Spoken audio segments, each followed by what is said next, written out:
Ever wonder what it's really like on the other side? Like, what happens after this whole life thing? It's a question that's haunted humanity for, well, probably as long as we've been around. Exactly. In today's deep dive, we're tackling that very question head on. We're going straight to the source, diving deep into a book called Los Mensajeros. Which, for those who don't speak Spanish, translates to the messengers. Catchy, right? It is. But the title's just the beginning. This book, let me tell you, is full of firsthand accounts from souls who've, well, crossed over. And let's just say they're not exactly playing harps on clouds. Definitely not the Sunday school version of the afterlife. Los Mensajeros paints a much more, shall we say, dynamic picture. Dynamic is one word for it. It's more like a bustling city full of life, challenges, even a bit of cosmic bureaucracy thrown in for good measure. And just like in any bustling city, you've got all kinds of characters. These messengers, as the book calls them, are souls who are actively working, learning, and most importantly, trying to help others, both the living and the deceased. Okay, so let's break this down. We're talking about actual souls, people who've lived, died, and are now coming back with messages, with insights, with a whole new perspective on what happens after we shuffle off this mortal coil. Precisely. And their accounts, they're not always pretty. These messengers, they're the first to admit they're not perfect. They still grapple with jealousy, pride, the temptation to cut corners, all those very human struggles we all face. So you're telling me our baggage doesn't just magically disappear when we die? Not according to Los Mensajeros. The book suggests that those unresolved issues, those deep-seated beliefs, they can follow us into the afterlife and even shape our experiences there. Okay, now that's both fascinating and, if I'm being honest, a little terrifying. So these messengers, what exactly are they trying to tell us? A lot of things. But one of the most consistent messages is about the power of choice. Every choice we make, every action we take, it creates ripples that extend far beyond our current understanding, impacting not only our own journey, but potentially the journeys of countless others, both in life and in death. Okay, now you've definitely got my attention. This is starting to sound less like a feel-good story and more like a cosmic wake-up call. It's both, really. Yeah. There's a lot of beauty, a lot of hope woven through these stories. Like the story of Cecilia, for example. She was a musician in life. And her passion for music, it takes on this whole new meaning and purpose in the afterlife. Okay, I'm intrigued. Tell me more about Cecilia. How does music, something that brought her joy in life, translate into something meaningful in the afterlife? Well, imagine if you could use your passion, your unique talents and gifts, to heal and uplift others in ways you can't even fathom right now. That's what Cecilia does with her music. It's about service, about using your gifts to make a positive impact, both on yourself and on the world around you. That's a powerful message. But the book doesn't shy away from the flip side of that coin either, does it? I mean, what about those who misuse their gifts, who use them for personal gain, or even to harm others? You're exactly right. Los Mensajeros doesn't sugarcoat things. It acknowledges that there are consequences for our actions, both in life and in death, and those consequences, they're not always what we might expect. Like, for example, Take Octavio and Asolino, for instance. Both had incredible spiritual gifts in life, but they let their ego, their desire for power and recognition, corrupt those gifts. Let's just say their journey in the afterlife was a bit more, shall we say, complicated than Cecilia's. okay, now that's what I'm talking about. Give me the good stuff. What happened to them? What kind of complications are we talking about here? Well, imagine finding yourself in a realm where every selfish desire, every act of manipulation is magnified, amplified, where the consequences of your actions are unavoidable, inescapable. That's the kind of reality Octavio and Asolino found themselves facing. So it's not so much about fire and brimstone, but more about facing the natural consequences of your actions, the energy you put out into the world, both in life and in death. Exactly. And this is where the concept of spiritual responsibility takes center stage. Los Mensajeros suggests that we're not just accountable for what we do while we're here on Earth, but for the energy we carry with us, the choices we continue to make, even after physical death. Okay, now my head's really spinning, but in a good way. This is blowing my mind wide open. But before we get too far ahead of ourselves, I want to go back to something you said earlier, this idea that our beliefs shape our experiences in the afterlife. Can you elaborate on that a bit more? What exactly does that mean? Imagine this. Your beliefs, your deepest convictions about yourself, about others, about the very nature of reality, they act as a sort of blueprint for your experience in the afterlife. Okay, so if I go through life believing I'm unworthy of love or that the world is a cruel and unforgiving place, I'm basically setting myself up for a pretty rough ride in the afterlife. It's not about punishment, but rather about resonance. You're attracting experiences that vibrate at the same frequency as your dominant beliefs. Think of it like this. I'm all ears. Give me all the metaphors. Okay, picture a radio dial. Yeah. You've got all these different frequencies, all these different stations broadcasting different music, different programs. Okay, I'm with you. Your beliefs, they're like tuning your dial to a specific frequency. If you're tuned into a station that's all doom and gloom, well, that's what you're going to experience both in life and in death. So what you're saying is our beliefs are powerful, more powerful than we realize. Absolutely. They shape our perceptions, our interpretations, even our experiences. And Los Mensajeros suggests that this power doesn't just disappear when we die. It continues to influence our journey, even in the afterlife. Okay, that's both empowering and, frankly, a little daunting.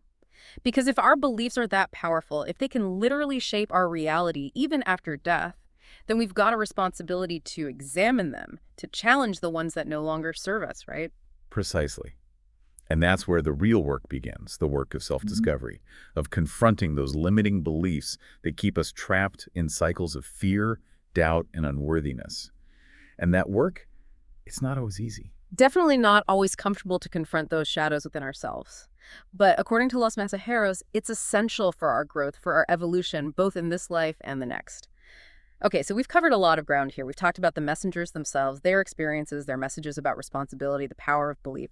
But I have to ask, what about the mechanics of it all? How does the afterlife actually work? Is it all just fluffy clouds and ethereal beings? Not exactly. Los Mensajeros actually goes into some pretty fascinating detail about the structure of the afterlife, describing different realms, different levels of existence, each with its own unique energy and purpose. Okay, now you've really piqued my curiosity. Different realms, different levels.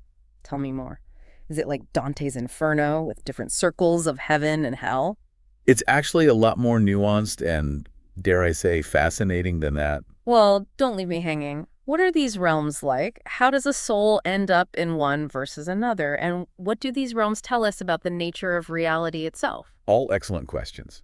But for that, we'll have to dive into the specifics. Think of it less like Dante's Inferno with its rigid circles and more like a spectrum of light, maybe. Okay, a spectrum of light. I can work with that. So we're not talking about physical places, but different levels of energy, of vibration. Exactly. Each realm vibrates at a different frequency, you could say. And where you find yourself, it's not about judgment, it's about resonance. Yeah. Like attracts, like, right. So the energy you've cultivated in life, the dominant frequencies you surrounded yourself with, that's what determines where you'll gravitate towards in the afterlife. Okay, so let's say someone lived their life with a lot of anger, a lot of resentment. Are you saying they'd end up in a realm that's basically an echo chamber for those negative emotions? It's not about punishment, but more about, well, energetic alignment. Imagine a radio dial, right? Each realm is like a different station, broadcasting at its own unique frequency. If you've spent your life tuned into a station that's all anger and resentment, well, that's the frequency you're most attuned to. It makes sense that you'd gravitate towards a realm that's resonating at a similar wavelength. So you're saying it's not about some divine being sending you to a specific place, but more about the natural consequences of the energy you carry within yourself, the choices you've made, the life you've lived? Precisely. And this is where Los Mensajeros gets really interesting, because it suggests that this principle of resonance, it doesn't just apply to our emotional states, but also to our deepest desires, our unexamined beliefs. Like, for instance, that example we talked about earlier with a person who is obsessed with material possessions in life. Right. Always chasing the next big thing, the next status symbol. Exactly. Now, imagine that same person in the afterlife, still driven by that insatiable desire for more, but instead of material wealth, they might find themselves in a realm obsessed with knowledge, perhaps, or power, or even just the accumulation of experiences, always seeking, always striving, but never quite finding fulfillment. Wow, that's both fascinating and, I have to say, a little unsettling. It's like, even in the afterlife, we're not off the hook. Those unresolved issues, those deep-seated patterns, they can still hold us back, keep us trapped in these cycles of craving and dissatisfaction. That's a really insightful observation, and it's a theme that runs throughout Los Mensajeros. These messengers, they're the first to admit they're not immune to these challenges. Even those who've dedicated themselves to service, to spiritual growth, they still have their blind spots, their moments of weakness. Like Montero. Exactly. Montero's story is a perfect example of how, even in the afterlife, ego can still rear its ugly head. Here's this incredible spiritual teacher, a beacon of wisdom and compassion in life. Right, we talked about him earlier, the one who is like a spiritual rock star. Exactly. But after death, he gets so caught up in his own fame, in the recognition and admiration of others, that it starts to cloud his judgment. It's like his ego followed him across the veil. So even in the afterlife, we're not immune to the pitfalls of ego. It's not like we automatically become these enlightened beings, free from all our human flaws and insecurities. Not according to Los Mensajeros. The book suggests that true spiritual growth, it's an ongoing process, a journey, not a destination. And it's a journey that we continue to navigate, even after physical death. Okay, that's both reassuring and a little intimidating at the same time. Reassuring because it means there's always room for growth, for learning, for becoming more aligned with our highest selves. But intimidating because, well, it's a journey that never really ends, does it? There's no point where we can just kick back and say, okay, I'm done. I've reached spiritual perfection. Exactly. It's a process of continual evolution, of shedding old layers, of confronting those aspects of ourselves that keep us from experiencing true freedom and fulfillment. And it's not a journey we take alone. That's a good thing because I was starting to feel a little overwhelmed. So if we're not meant to go it alone, who or what is there to help us on this journey, both in life and in death? Because, let's be honest, navigating the afterlife, even with a handy-dandy spectrum of light, sounds pretty daunting. Los Mensajeros actually talks a lot about the importance of community, of connection, both with those who've passed on and those who are still living. It describes these incredible gatherings, these moments of shared grief and celebration, where souls come together to support each other, to learn from each other, to heal and grow together. I love that. So even in death, we're not meant to be isolated individuals. There's still a sense of belonging, of interconnectedness. Absolutely. The book describes these gatherings as essential for spiritual growth, for processing experiences, for offering and receiving love and support.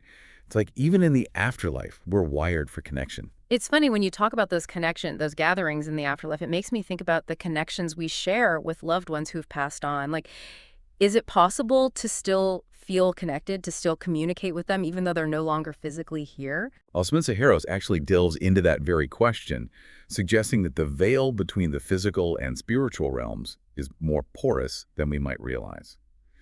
The book actually talks about dreams as being a kind of bridge between worlds, a space where communication and even interaction can occur. Have you ever had a dream that felt incredibly vivid, incredibly real, like you were actually with someone who'd passed on?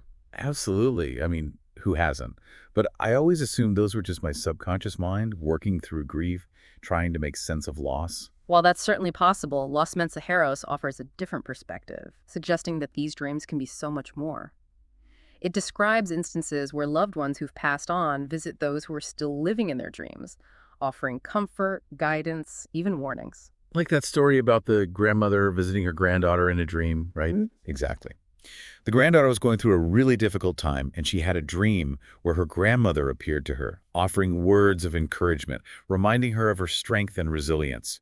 The granddaughter woke up feeling incredibly comforted, like she'd actually received a visit from her grandmother. It's a beautiful story, and it makes you wonder, are those we've loved and lost, are they still out there watching over us, reaching out in ways we might not always understand? It's a comforting thought, isn't it? Yeah. And Los Mensajeros suggests that it's not just wishful thinking.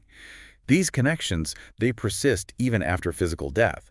However, the book also acknowledges that sometimes the attachment to loved ones who are still living can actually hinder a soul's progress in the afterlife. So it's like that classic saying, if you love someone, set them free, even in death.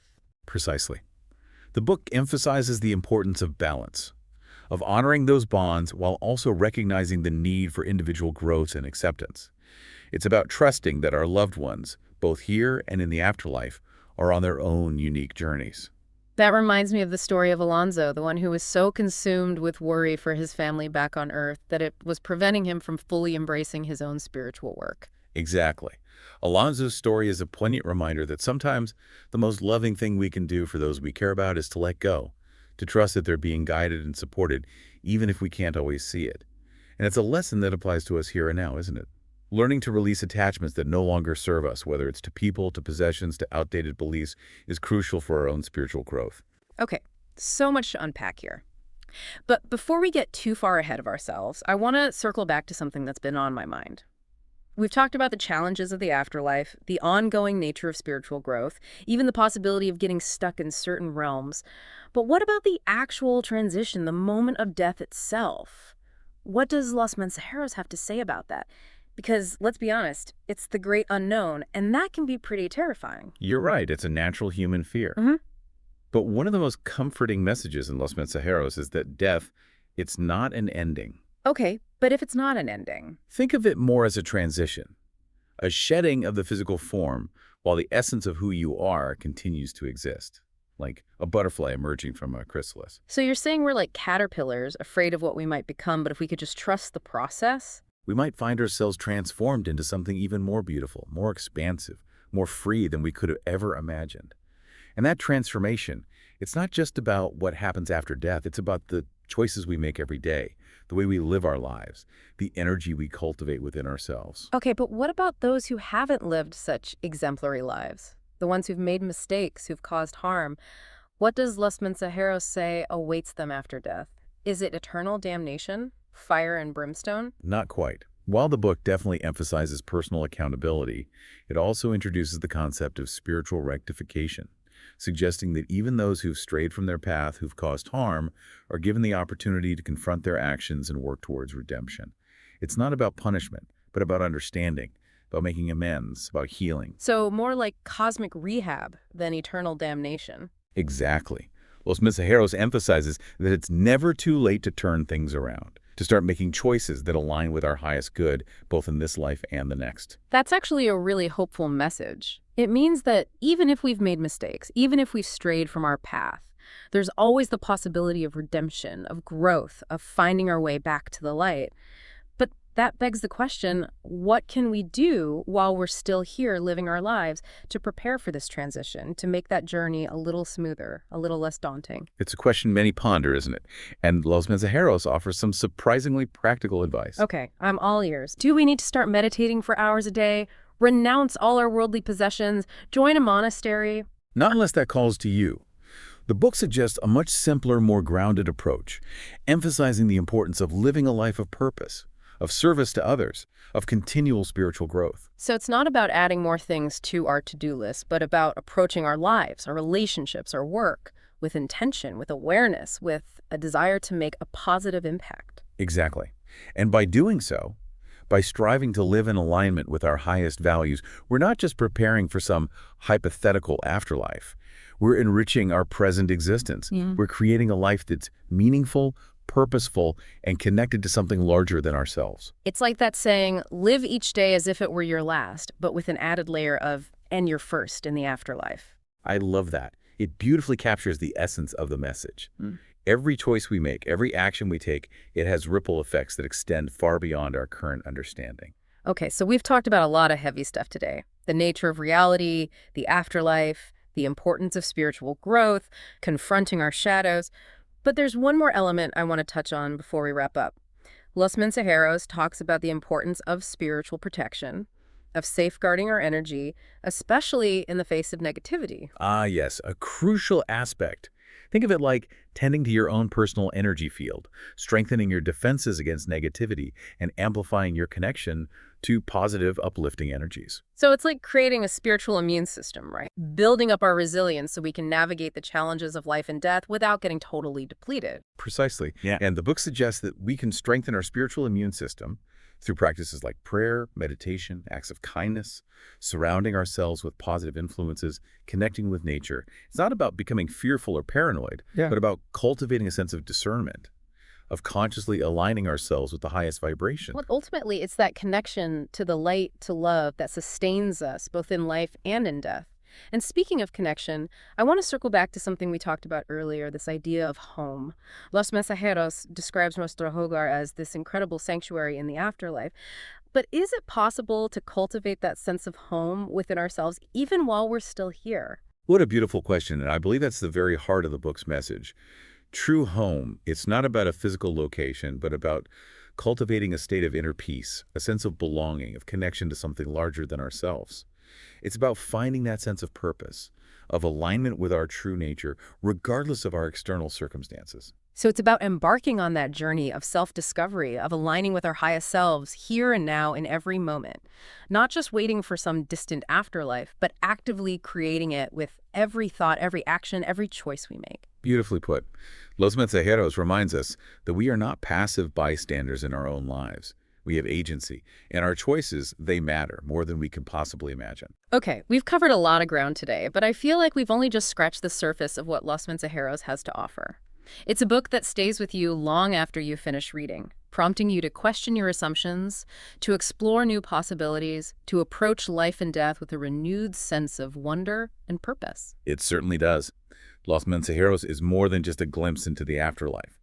It's a guidebook for living a more meaningful and purposeful life, right here, right now. It's a call to action, inviting us to step into our power, to embrace the transformative journey of the soul, and to remember that even in the face of life's greatest mystery, we are not alone. Well said. Now, ready to dive into some of those mind-blowing details about how the afterlife actually works. Oh, you know I am. Hit me with your best shot. Okay, so tell me more about these different realms. What are they like, and how does someone end up in one versus another? Okay, picture this. Instead of streets and zip codes, imagine realms vibrating at different energetic frequencies.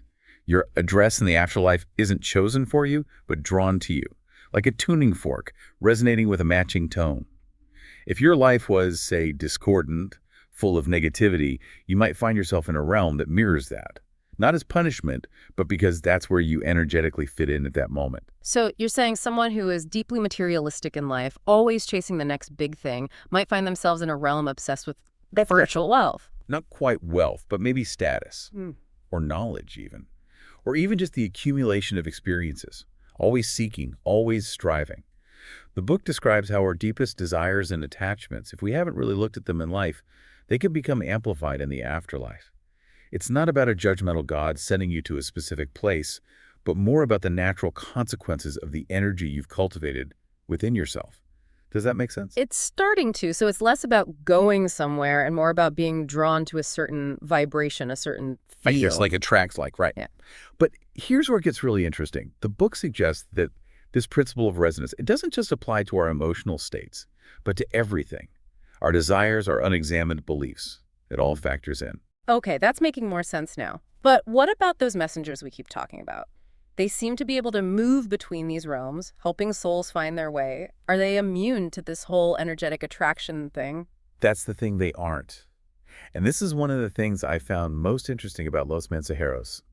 It suggests that even those who've dedicated themselves to service, to spiritual growth, can still be tempted, can still stumble. It all comes back to those core beliefs and unresolved issues we talked about earlier. So it's like, even in the afterlife, you're never truly done with your own personal work. There's always room for growth, for confronting those shadows within yourself. Always. It's a continual process. And that's what makes Los Mensajeros such a refreshing take on the afterlife. It's not about achieving some static state of perfection, but about embracing the ongoing process of learning, evolving, and becoming more aligned with your true nature, which, let's face it, is a lot less pressure than trying to be perfect. That's a relief to hear. So tell me, if it's not all harps and clouds, what else is there? What do these different realms actually look like? Well, the book doesn't give us a detailed map, and I think that's deliberate, but it does describe incredible diversity. There are realms of breathtaking beauty where souls come together to create and learn and experience joy in ways we can barely imagine here. There are realms dedicated to healing, to helping souls process trauma and pain and find forgiveness. And yes, there are darker realms as well, places of confusion and fear where souls can get stuck, sometimes for what feels like eons. Wow. Okay. So there's a sense of, I don't know, purpose, even infrastructure in the afterlife. It's not just this formless void where everyone's floating around. Exactly. It's much more dynamic than that. Los Mensajeros actually describes these intricate systems and organizations dedicated to assisting souls in their transition and growth. There are healing centers, educational institutions, even, and this is where it gets wild, transportation networks facilitating communication and movement between realms. Wait, hold on. Transportation networks? Like what, spiritual buses and trains? Not quite. But the book does describe how souls can learn to harness their energy to travel between realms, often guided by more experienced messengers. It's like learning to navigate unseen currents and pathways, much like we might navigate the ocean or the sky here on Earth. That's mind-blowing. It's like the afterlife has its own set of rules, its own physics, its own infrastructure, and those messengers are like the seasoned travelers, the ones who know the shortcuts and can guide newcomers. Precisely. But remember, it's not just about getting from point A to point B. It's about the transformation that occurs along the way, the lessons learned, the connections forged. And that brings us back to the concept of service. Because it's not just about finding your own way, but about turning around and lending a hand to those who are still lost or struggling. Exactly. The book highlights the interconnectedness of all beings, emphasizing that our actions, both in life and in death, have ripple effects that extend far beyond our immediate understanding. By choosing to serve, to offer compassion and guidance, we contribute to the collective evolution of consciousness, both individually and as a whole. It's a beautiful, hopeful message. It really is. Los Mensajeros has given us so much to think about, to contemplate. It's challenged my assumptions about life, death, and everything in between. Mine too. It's a powerful reminder that the journey of the soul is far more intricate and mysterious than we often realize. But it's also a call to action, an invitation to live with intention, to cultivate our inner light, and to embrace the transformative power of love, compassion, and service. And on that note, I think we've reached the end of our deep dive, at least for today. A huge thank you to expert speaker's name for joining us today and for sharing your insights on this fascinating and thought-provoking book. To our listeners, thank you for joining us on this journey. We'd love to hear your thoughts, your questions, and even your own experiences with the unseen world. Until next time, keep exploring, keep questioning, and keep seeking those deeper truths that connect us all.